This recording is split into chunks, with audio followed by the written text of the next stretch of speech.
all around me, shield in the strife. Christ in my sinking, Christ in my saving, Christ in my rising, light of my life. Singing all thoughts, thinking about thee, Christ be on all thoughts, telling of me.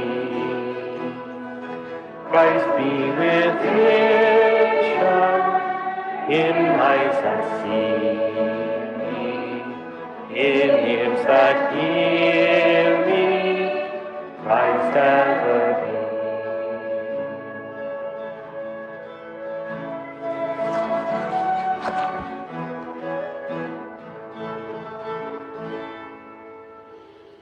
In the name of the Father, and of the Son, and of the Holy Spirit, the grace of our Lord Jesus Christ, the love of God, and the communion of the Holy Spirit be with you all. And a very good evening to you, brothers and sisters, and a warm welcome to those who are joining us via Shalom TV from all over the world for the second evening of the St. Patrick's Novena, as they celebrated on the Wednesdays leading up to the 17th of March. It is an honour and a privilege for us to join in that, but of course no surprise, given the place that St. Patrick was a prisoner, a slave here all those centuries ago. My brothers and sisters, as we prepare ourselves to celebrate these sacred mysteries, let us call to mind our sins. A reading from the second letter of St. Paul to Timothy. From Paul, appointed by God to be an apostle of Christ Jesus, in his design to promise life in Christ Jesus. To Timothy, dear child of mine, wishing you grace, mercy, and peace from God the Father and from Christ Jesus our Lord. Night and day I thank God, keeping my conscience clear and remembering my duty to him as my ancestors did. And always I remember you in my prayers. I remember your tears and long to see you again to complete my happiness. Then I am reminded of the sincere faith which you have. It came first to live in your grandmother Lois and your mother Eunice, and I have no doubt that it is the same faith in you as well. That is why I am reminding you now to fan into a flame the gift that God gave you when I laid my hands on you.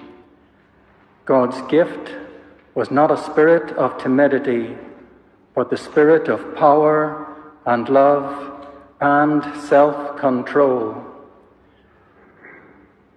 So you are never to be ashamed of witnessing to the Lord, or ashamed of me for being his prisoner, but with me bear the hardships for the sake of the good news, relying on the power of God who has saved us and called us to be holy. The word of the Lord. The Lord be with you. A reading from the Holy Gospel according to Luke. The Lord appointed 72 others and sent them out ahead of him in pairs to all the towns and places he himself was to visit. He said to them, "The harvest is rich, but the laborers are few. So ask the Lord of the harvest to send laborers to the harvest. Start off now, but remember I am sending you out like lambs among wolves. Carry no purse, no haversack, no sandals. Salute no one on the road. Whatever house you go into, let your first words be, peace to this house. And if a man of peace lives there, your peace will go and rest on him. If not, it will come back to you. Stay in the same house, taking whatever food or drink they have to offer. For the laborer deserves his wages. Do not move from house to house.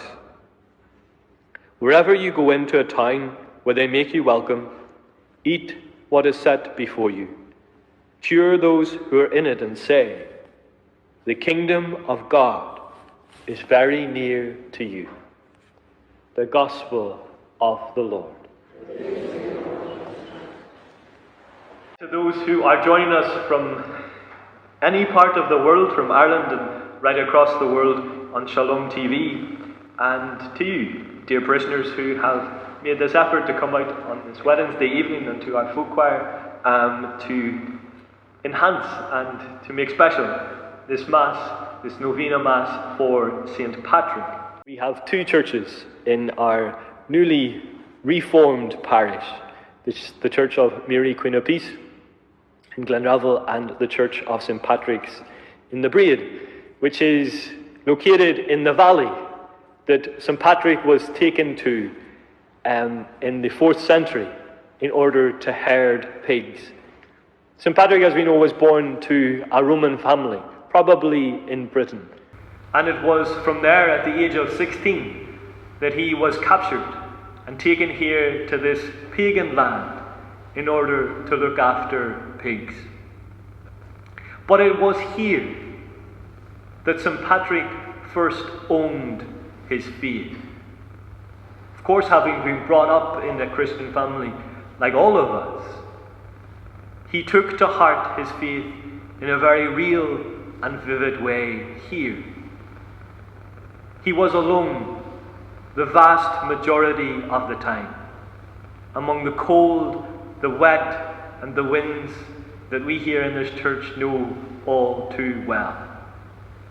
But somehow it was this hardship, this isolation, this distance from the people that he loved, that in truth brought him closer to God.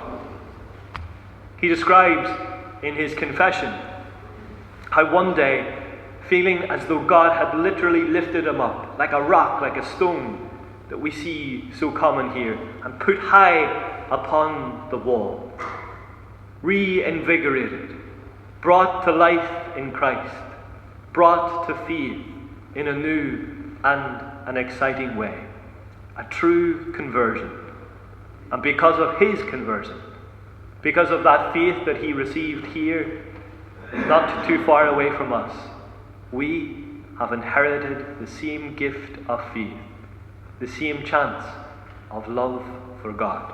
For on the night he was betrayed, he himself took bread, and giving you thanks, he said a blessing, broke the bread, and gave it to his disciples, saying, take this, all of you, and eat of it, for this is my body, which will be given up for you.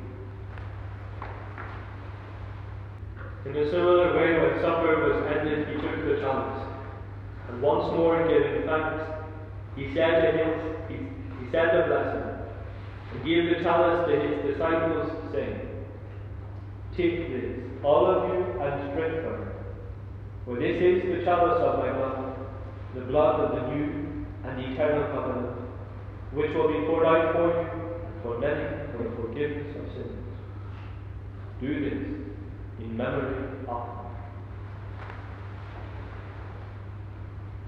It was a very beautiful service tonight, very moving, and lovely to hear the stories about St. Patrick again when we haven't heard them maybe for such a long while.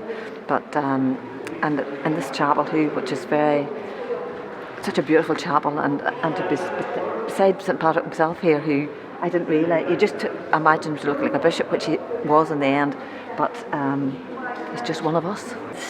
He came through Knock, which is very dear to my heart, and he trod through muck and everything.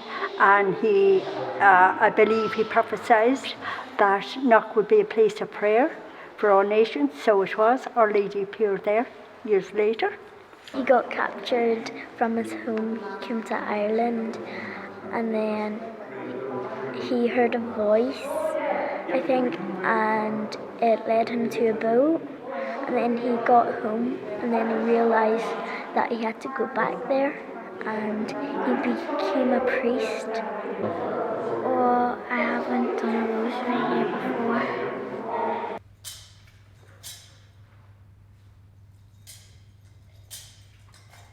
Hail Mary, full of grace, the Lord is with thee. Blessed art thou among women, and blessed is the fruit of thy womb, Jesus.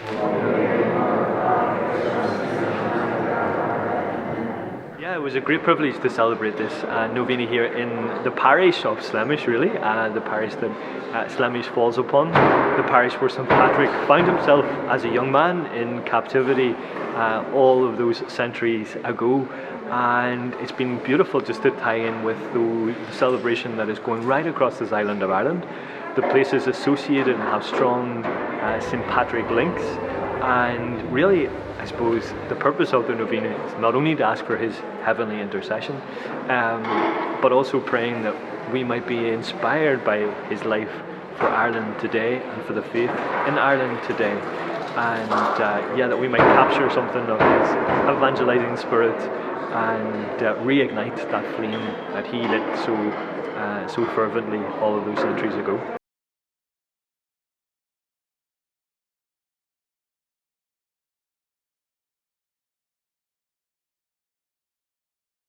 Yeah.